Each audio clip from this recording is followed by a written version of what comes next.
Hello once again everyone, and welcome to another episode of Moveset Breakdowns. So like I said last week, I wanted to take a break from For Honor. I've been doing it for a couple weeks concurrently and want to do something else. Now, I hadn't at first decided on who I wanted to do until today. I was hanging out and I started playing The Witcher 3 again, and I was like, hey, let's do Geralt's moveset. Let's look at it and see if I want to do Geralt's moveset. And after a little bit of checking out his animations and things like that, I really enjoyed it, and so I figured, why not go over Geralt? So, firstly, what is the show about if you haven't seen it before, since it's got a different thumbnail and all that? This is a show that is designed to be about breaking down the movesets of video game characters for seeing what makes them up, what physical attributes and or character attributes are they trying to show through choreography. What we can infer about the fighter based upon their movesets. Are there any historical links to what they're doing? Things like that. This is not a realism analysis. So the reason I decided to do that is other channels do that. Other channels have more videos on it, more time to dedicate to it. I just want to talk about the actual physical moving pieces and occasionally hypothesize about things. So I've been going on For Honor for a while. I highly recommend you check out those vids because they were a lot of fun to make. This one, we're finally moving on to a different game, so it's a little different. Now, when it comes to Geralt of Rivia, he has, of course, 3 games and then the TV show. We're not going to talk about the original TV show, right? But we're going to start off with The Witcher 3, where he has one of the more diverse movesets. At some point, I might go back and look at The Witcher 2 and see what has changed. Witcher 1, maybe, we'll see. But at least when it comes to the 3rd game, he has 2 forms of fighting. He will fight unarmed, and then he will fight with the longsword. So we're going to go over his unarmed moveset, and then his longsword moveset. And within that, we have 2 different kinds of kind of sub-movesets. So if you're familiar with the For Honor format, we could divide this into light and heavy attacks. Same idea here, except Geralt's are fast or strong attacks. So let's first talk about his unarmed moveset. So general stance, Geralt is going to stand left foot forward pretty much all the time.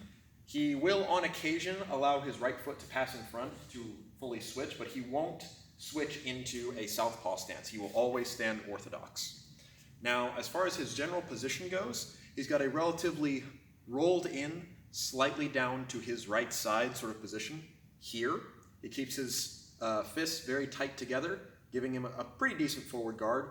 He does seem to have a decent amount of a gap right here, so it's not quite locked in, but it is about yay. His shoulder is slightly presented, and his head is down low. So here's that from the side. He's about like so. Here's that from the back. Again, kind of down to the side, a little more square probably. And this side as well. Now, from here, he's going to maintain a relatively just tight-in position. Not a whole lot's going to change from there. With his fast attacks, we're going to see some pretty crisp punches, honestly, of which he has a couple different variations. And important note that I will definitely talk about more with the longsword, you can't dictate exactly which animation he will do. There's just a category of lights and a category of heavies, and he will move into whichever one the game says makes sense. I didn't play with it long enough to see if there's any distinct linkage. I have some ideas for the longsword portion, but for the unarmed it seemed to be just kind of whatever. So when it comes to his light moveset, he'll be here. His first attack is going to be just a simple jab. He will move forward on it with first a right then left to bring himself into distance. So boom, nothing too crazy out of that. So here's it again, boom. Nothing insane, standard jab. Now, he will also throw out a left hook. Once again, he will move up as he does it, boom, and he'll return to guard. So if I'm here, boom, and back in. Then he will launch out. He will also throw a right hook. Nothing too crazy so far. So we're in stance. He will go boom, back into guard. Here's it from the front. Boom, back into guard. Nothing out of the ordinary so far.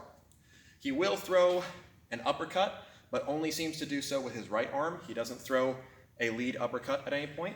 So here's what that looks like. And once again, we're moving forward into it. It's a very crisp one. I really like his uppercut. So here's that again. Boom.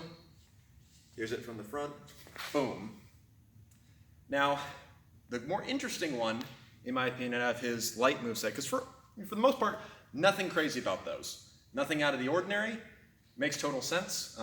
For his light fast attacks, he does have one that is intriguing, and that is, I believe, supposed to be a feint.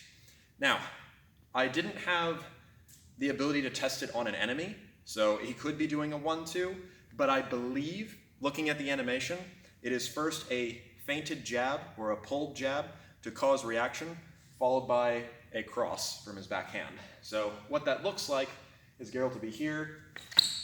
He will throw this out to get attention, and then drive forward with his cross. So here's that again, and then return to guard faster than I meant to. And that is another thing to point out, is that one of the habits that I'm still struggling with as I learn boxing is with swords I want to keep my arms out, so that way I'm now in guard.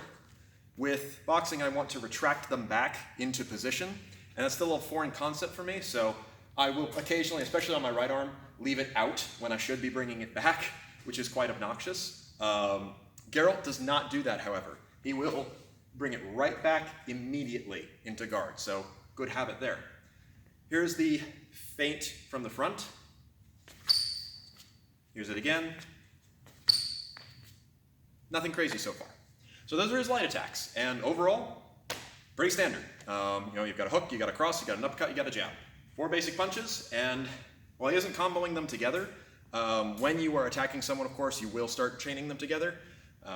I wish that they'd put a little more into the unarmed moveset, maybe thrown in some grapplings or some throws, because that would have been really cool to see. But all that aside, let's talk about his heavy moveset. Now, I don't really like Geralt's unarmed heavy hits. He is just pretty much swinging harder, and I think it's unfortunate that that's all it is. I would have liked to see him maybe start employing kicks or knees or things of that nature, because that would have been really cool to see. Maybe he's all light and fast up front, but he uses the heavier kicks for that, but he doesn't. Instead, he just focuses on fist work. And I just think that kind of flies in the face of his otherwise pretty well-trained and graceful form of movement. But there is still some interesting things in there. So once again, same stance. If he goes to throw, his 2 basic ones are just going to be a haymaker from either side. So his first haymaker is going to pretty much just be slamming down from above. He'll put his whole weight into it as he advances, and then he'll return back to guard. Here's that from the front. Just nothing too crazy. The haymaker from his right, it looks at first like he's doing a step all the way up into a southpaw stance, but after watching it a couple times, I'm pretty sure the closest he gets is about to here. So not fully passing forward, just more of even. So it looks a bit like this. He will then come back to guard. Here's that from the front, so we're here, boom, and back in. So nothing too crazy so far. He will throw a pretty heavy uppercut, I believe, if I'm not misremembering. But from there, pretty much same idea. He'll just all the way through, standard. Great shot if you manage to freeze frame on that. Here's that from the front, just boom. Nothing insane. The interesting move out of his heavy set, without a doubt, is going to be his spinning back fist. So he doesn't really do anything to set it up, so he's not going to do a feint or anything along those lines. From here, he's just going to step forward, turning his foot in as he does it, step around, swing through with the back fist, and then he's back left foot forward into his orthodox guard. So here's that again. We're down in our stance, and we're back in. Hair flying majestically. Here's that from the front. We're here, and we're back in. Nothing insane, just back fist. So that's pretty much his unarmed moveset. If I do the second game, there'll probably be a little more to talk about because he has sort of finishing moves, and he doesn't really in the third game. But overall, I would say I really like his fast moveset because it's tight, it's well done. His heavy moveset, I think, leaves a lot to be desired. I think it would have been a lot cooler if they'd shown him throwing knees or kicks or things along those lines, because he does employ kicks with the sword, so I would have liked to see that a little bit more. The spinning back fist is cool, though. You don't see enough spinning back fists. But either way, that's his unarmed portion, so let's lead into the armed portion.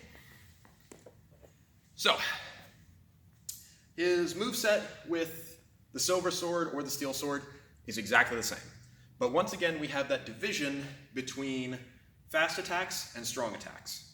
Now, when it comes to talking about Geralt's moveset, some things we need to consider are, at first when you look at it, it looks like he's just spinning kind of constantly, very daunting, and most of the time, when you're actually attacking an enemy, you're going to keep those attacks going, and so you won't see some of the animations that I'm about to talk about. The only reason I saw them is because I started to treat the cuts individually, and saw that he has what I would call a settling animation following the attack. So what do I mean by that? Some characters in games that I've seen will just throw out the attack and then they basically go straight back to where they were, or they will throw out the attack and immediately be in the next position. Geralt, on the other hand, has a tempo in which he will settle. So he will, for example, do a cut, boom, and then he'll hold for just a minute if you don't click another button. And he'll hold in a guard, which you can analyze and look at. Now, most of the time, people are going to be continuing to press the attack buttons, which means that he's going to just move from cut to cut to cut to cut, and that's what gives him that sort of whirlwind look. And from a perspective of what we're trying to convey with The Witcher, is that they are a whirlwind of cuts, constant movement, constant dodges, things of that nature. So I can understand exactly why it is the way it is, but I think it's a really cool detail that he does settle into these positions, which is what we're about to go over. So, with the light moveset, with all the movesets, his standard positions, he has two of them. His first position is going to be here, where he is left foot forward, the sword is held out back to the side, it is held with the short edge forward, and his other hand is up. Now, as a guard position, this is somewhat similar to, for example, with Messer, we will see basically the sword held out to the side low before launching into certain cuts with a passing step. As a sword alone position for using longsword stuff, we don't see that a ton.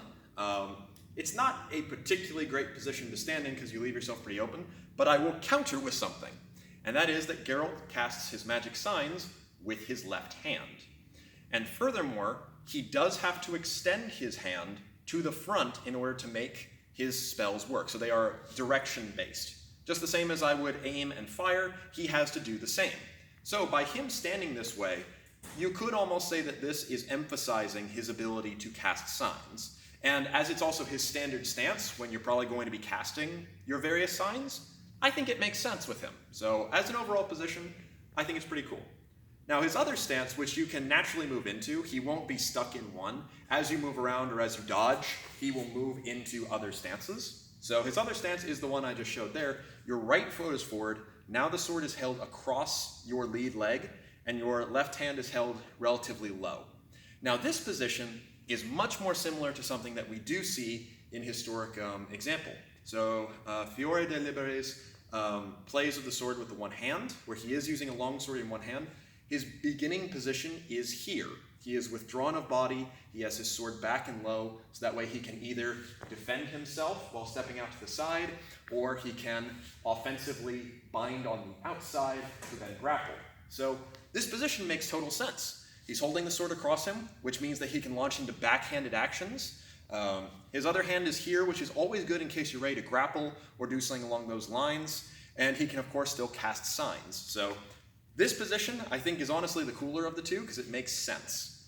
So yeah, I'd say overall good. Now, a question you might have that I thought about was, why not stand in a point forward guard when it comes to one hand on the sword? A good thing to think about is that, especially if you're using a weapon that is meant for two hands, because it's meant for that sort of balance, if you hold it extended, you lose a lot of your ordinarily strong tip presence. It's very easy for it to be knocked out of the way, and it's harder for you to regain that momentum, as opposed to if it is a one-handed sword, it's a lot easier for you to recover that. So, in general, holding a one-handed sword out might make you feel safer, but if someone takes that opportunity, things are problematic for you. So keeping a more withdrawn position is not a bad idea at all. After all, you're just dictating, you have to come to me, which are some actions you can practice, which we know Geralt is well practiced. Rant aside. So those are his two positions from which he will launch into his heavy cuts or his light cuts. But those, like I said, I don't think they're really guards. They're just ready positions that he can move through. So, for example, if someone attacks, he will dodge out of the way. He's now in this position. If another attack comes in, he'll void out and he's here. So, nothing crazy. Now, for his light moveset, he's going to give us 2 more guards. So, for most of his light attacks, they're pretty straightforward. Geralt is particularly good at using passing footwork. In fact, pretty much all of his cuts use passing footwork, with the exceptions of the ones he turns around with, in which case he is still actually using passing footwork, but we'll get to that again in a moment. So, if I start out here, cast Quen, of course, now I want to launch into a cut, some of his first cuts will either be a spin, or we'll be launching into a normal basic cut. So we'll go over the basic cuts first. He will cut from below, from the middle, and from above. For his above cuts, it's going to be just a pretty straightforward Oberhaus slash Colpi Fendente, just through. Nice 45, he uses passing footwork to keep himself open, nothing crazy. Now, interesting note about that is he will finish about here, but if you let him settle, he will move into an actual guard. So his 2 guards, depending upon which side you cut out of, so for example, if I am here, right, he'll settle here. This is Nebenhut, otherwise known as Codolonga, so longtail. These are real positions. They exist, I'm pretty sure, in like every sword system. This one, pretty much always. This one, a little more rare. And that's another reason I find this particularly fascinating, is that on his right side, Geralt will stand with the long edge, so that's the edge that faces away from you. He will stand with his long edge down. Now he is leaning slightly forward. It's an aesthetic thing. No reason that you can't. It's just you're exposing your head a little bit more. But we know Geralt has the skills to back it up. So his long edge will be down, his hands are uncrossed. Nothing crazy. On his other side, however, he does not put his long edge down again. To put your long edge down on this side, you have to cross your hands.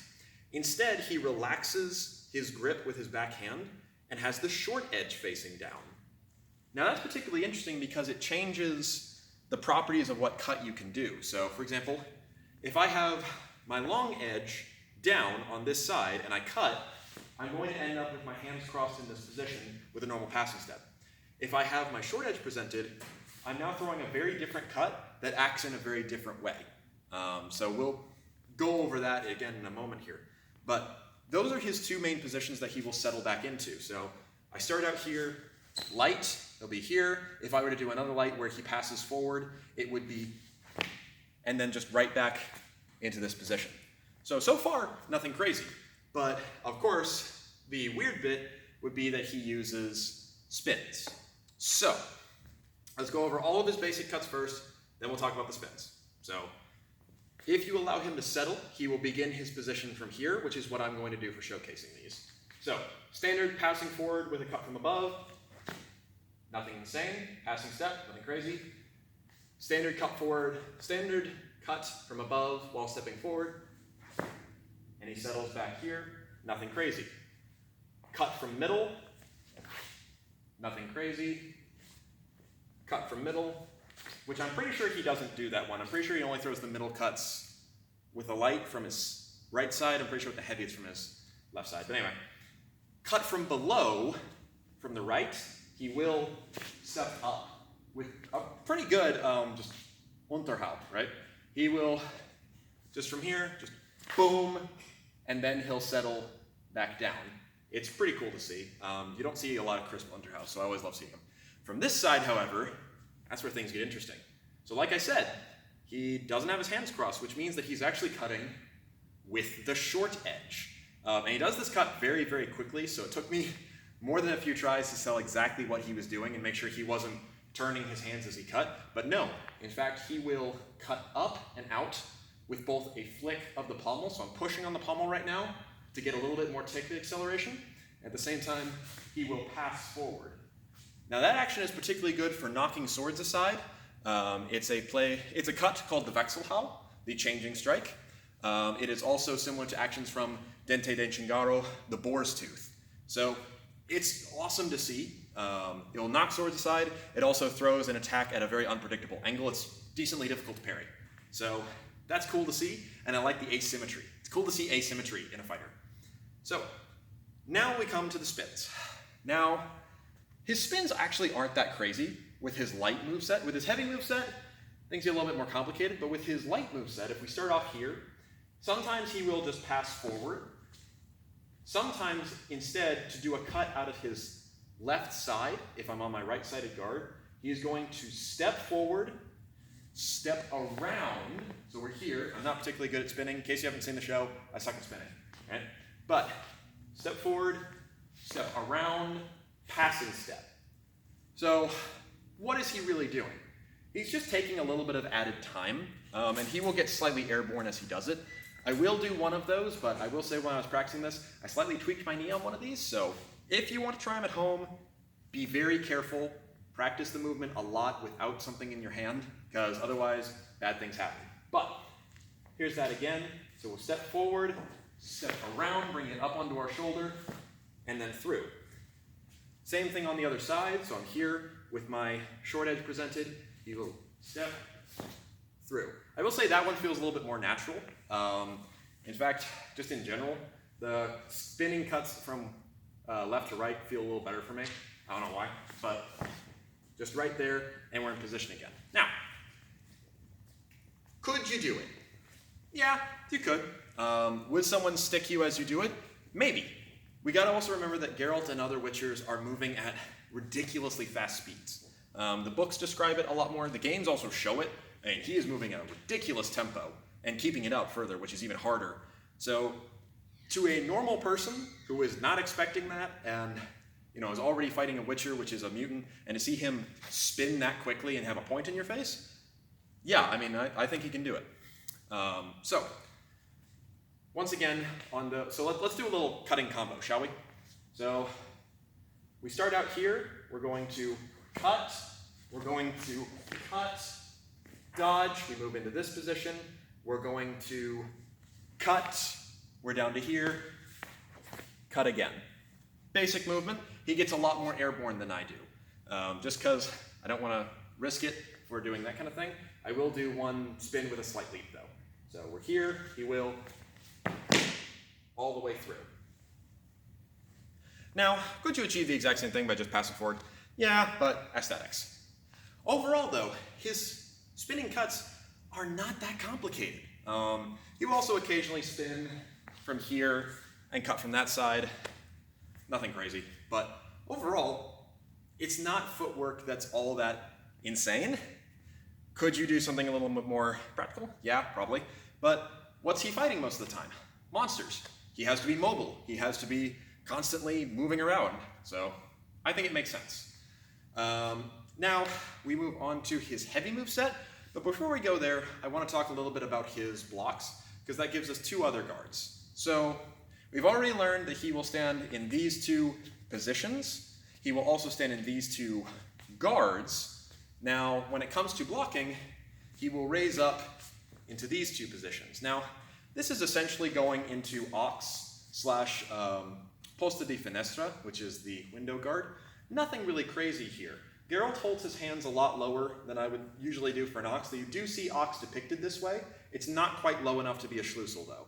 So it's right about here. The strong of the sword is pretty much parallel with his brow / hairline here, and then he will also hold it here. Now on this side, if you've seen my video about guards and what they do, Aux, you know that this side can extend a lot more. He holds it relatively withdrawn, so that's always interesting to see, which tends to make it look a little bit more like Posta di Finestra as opposed to Aux. So if I were to say what guard he's taking, I would definitely say it's Finestra. But from these two positions, he'll just transition between them when he blocks. So if I'm just standing here and someone throws an attack at me, he'll cover himself as he steps backward. Now, as far as defensive guard options go, this is fantastic. Reason being is that if I take a position like this and someone cuts, I can very easily either move the strong of my sword over, which is what he's doing, except he's going backwards, to defend my head. Alternatively, if I wanted to, which is something he doesn't do, I can move the tip of my sword over to cover myself that way. If someone cuts from below or something along those lines, I can extend my tip out while withdrawing my lower body. Or alternatively, if I feel like it, I can drop my tip to cover me there. It's a great defensive option, and I think it's really good that they chose that for him. Plus, point forward guards, always glad to see them. So those are his two defensive guards. Now, the times he'll be jumping into it is you can just block, in which case, like I said, he will deflect while stepping always backwards. Alternatively, if you can do the block at the right time, he does two different movesets depending upon whether or not he's fighting a man or a monster. So if he is fighting against a monster, what he will do is, so once again we're in this open position, in comes the enemy attack, he will void his upper body while stepping out laterally. At the same time, he will deliver a cut low. So again, if he's in this position, void, cut. Now, I think that's a really, really cool detail, and one that I didn't see when I first played through The Witcher, because against monsters I just rolled around. However, what he's basically doing here is he's counting on the fact that they're lunging for his throat, for his face, for things like that. He's voiding that out of the way, and at the same time he's delivering a cut always low. Now, why would you cut low? Well, I think the main reason is that one, he's already standing in open positions, like we talked about. He's ready to cast signs, or he can move into whatever he's going to do. Very light, very easy for him to move, and he's focusing mostly on dodging. The other reason is that, for example, let's say a human-like enemy is attacking me, so a drowner. If I void out of the way of his attack, could I hit him in the belly? Yes. But what if the sword gets stuck, right? So instead, I think he's choosing to cut a limb to slow them down. He's cutting into the upper thigh, the knee, sometimes into the shin. And if an enemy just lunged for you and gets cut there, he is much slower now. If he's dealing with something that is not human-like, for example, like an owl ghoul or, what are they called? Echimaras and creatures like that, they're insectoid and crawl on all fours. That void is, again, cutting for the back legs / the underbelly, where they may not be as protected. So I think that's an awesome freaking detail that they put in there. The fact that he's voiding and cutting low to slow his enemies down. Now, against a human enemy when he blocks, he has two options. He will either, so for example, we're here, in comes the enemy, he will block with one hand, sometimes the other hand will reinforce, but I believe it's just one hand, the other one's just kind of staying up. He will deliver a kick, and then we're back into fighting. Or alternatively, usually off of this side, I couldn't tell, I tried it, I just sat there blocking against two enemies over and over and over again to see if there was a specific tying between this stance and one action and the other. I don't think there is, it seems once again to be kind of random, but if I were to assign actions, this one leads into the kick a lot better in my opinion. This one leads into his second option, which is he will block again upward, and he will shoulder check the enemy. Now, all he's doing here is he's creating space while adding a little bit of percussion to their diaphragm. Is he going to reliably knock the wind out of someone? Maybe. I mean, he's Geralt of Rivia, right? But really what he's doing is he's just clearing space, getting himself some wiggle room, and then he can launch into another one of his attacks, right? So, once again, here are those. And he will deliver the kick with either leg, by the way. He will only shoulder check with his right shoulder. But if, for example, I'm here, he parries, he will deliver the kick with his back leg. If he's here, he will deliver the kick with his right leg. So, really that one's either side. And as far as what kind of kick it is, it isn't a teep kick, or it isn't, a soccer kick or anything along those lines. He is more doing just a push kick. So, nothing crazy here. Which, again, does exist in historical fighting manuals. We see it out of the bind, someone pushes up, you can push them back to clear and cut. So, we also do see stomps to the lead knee or things like that, following a grappling action. Shoulder checks, don't see those, but you can certainly do them. Now we move on to his strong section. This is the section I was kind of dreading as I was watching the animations. Not because they're that bad, just because they require a pirouette. So let's talk about his strongs. Now, the guards that he moves into when he does his strong attack, so once again we're starting open on either side, he will go into basically Vamtag / Posta di Donna. He will take them on both sides, and there is asymmetry once again. So on his right side, he has long edge forward, his arms are relatively tight to his head, nothing crazy. On his left side, he holds the sword flat against his shoulder. Not actually resting, just hovering here. Now the reason that's interesting is because as a teacher, one of the most common things that I have to run into when I am teaching people cutting out a left Vamtag is the tendency to curl their lead wrist, which causes the edge to go to the side, or even sometimes the edge to go backward. So what that probably is just not thinking about putting the edge forward. If your sword is like this, you can still launch into plenty of options, as we talked about things on the channel before, but that's usually probably where it comes from. I don't think there's a specific reason, but like I said, I love to see asymmetry in guards. Always happy to see it. So on this side, he's here. On this side, he's here. Now for his cuts. Once again, nothing too crazy at first, excluding his pirouettes. He will, for example, when open, he'll raise up, get both hands on the sword, and with a passing step, will deliver a hard cut down before recovering into his left position. From this side, same idea, up, boom, and then into right position. Nothing insane. Where it does get more insane is the pirouettes. And we know they're pirouettes for a fact because Vesemir, the senior witcher at the School of the Wolf, actually says pirouette in a series of attacks as he's coaching two of the other witchers there. So we know it's actually a pirouette. So that's what they were going for. Now, I suck at these. I'm just going to say that right now. So I apologize for what you're about to see. But he will, if we're starting out of this position, when he goes to spin, he will step up, and at the same time he will raise his sword to cover him. Now this is very similar to a position that I call the ponytail protect, which I will talk about in another video that should come out this week, so look for that. But he will step up, covering himself here, spin around, and then cut, at which point he will fold back. If he does it on the other side, he will, again, step up, cover himself, and then cut through. I'm not going to try and do those fast because I'm going to fall over, but I will point out a detail about his spins that kind of irks me. So anyone who's done any ballet dancing or anything about that knows about the idea of tracking. It's to prevent yourself from getting dizzy. So if I just spin around really quick, right, and I don't really look at anything, accumulatively, I will get more and more dizzy. Tracking is when I pick a spot, usually in front of me, so toward the audience, and I keep my head on that spot, and then I whip around very quickly at the end, so that way my brain, I'm kind of tricking it, is always focused on that one spot. I don't get dizzy. Geralt doesn't do this. On his pirouettes, he just keeps his head always kind of looking down. On his spins that we talked about, his spins that we talked about before, he once again just kind of always keeps his head in a general area. And I would have liked to see him spotting a bit more. So I think that's a little disappointing.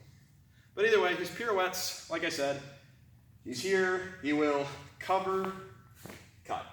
He will also, from here, he does, I believe, have a heavy cut from below, in which case he just drops and then cuts into it. He will also spin and cut a middle. And on that middle, he does seem to release his hand slightly at the end, which I think is odd. Most of his middles from this side, I don't think he actually has a middle from that side, but anyway, most of his cuts from this side, he keeps the left hand on. This one, they tend to have more momentum, because obviously this arm can extend further than that arm. So if I were to hypothesize, I'd say that him letting go is him being ready to cast a spell or grapple or something along those lines, but it's probably just that this had a lot of momentum and the hand came off. The only other unique one that he has in his heavy moveset is this odd kind of leap that he does, which it was an absolute pain to try and get him to do it consistently, but he only does it out of his left guard, which I found really intriguing. But what it is, so we've already cut, right? So here, heavy cut, boom, we fold into our left. He is going to do a cut out of his right side without spinning. He will instead do a little advancing hop, and it's literally a hop. He covers distance with it by going airborne. And what he's going to do, basically, is in that same time, he will bring it down with his weight to land as he cuts. So here's that again. We're starting out in the left position.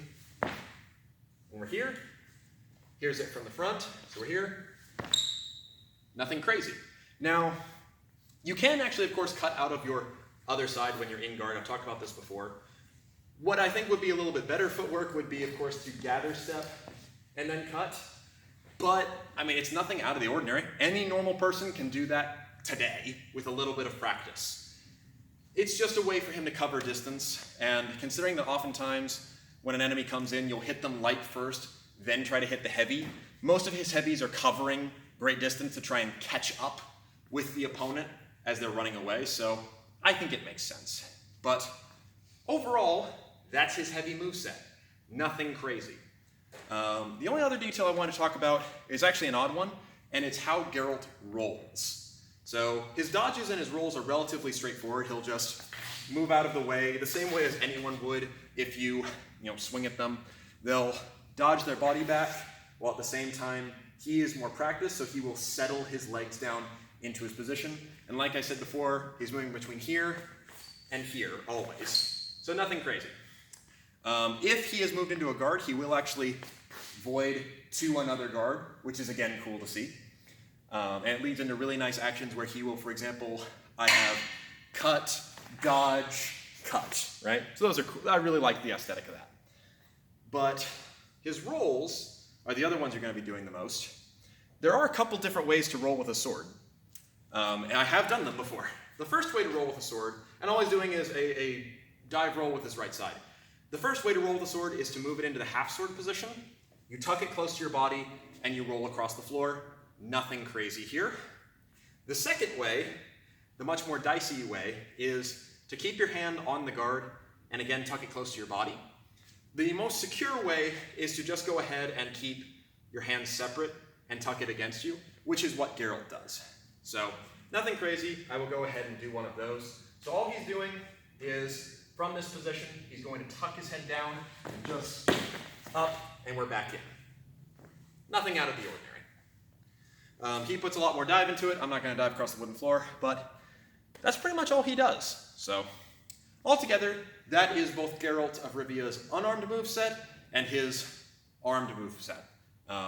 As far as movesets I've done, I was really surprised that this one wasn't that complicated. It was made up, kind of like the Kensai, it was made up of pieces that were easily recognizable and chained together in a relatively logical way to make a fantastical moveset. So, just top marks. Like I said, I would like to see something more interesting for his strong attacks with unarmed, but overall, it's a moveset that I would gladly watch again and again and again and again, which is great, because there's a lot of monsters out there to kill.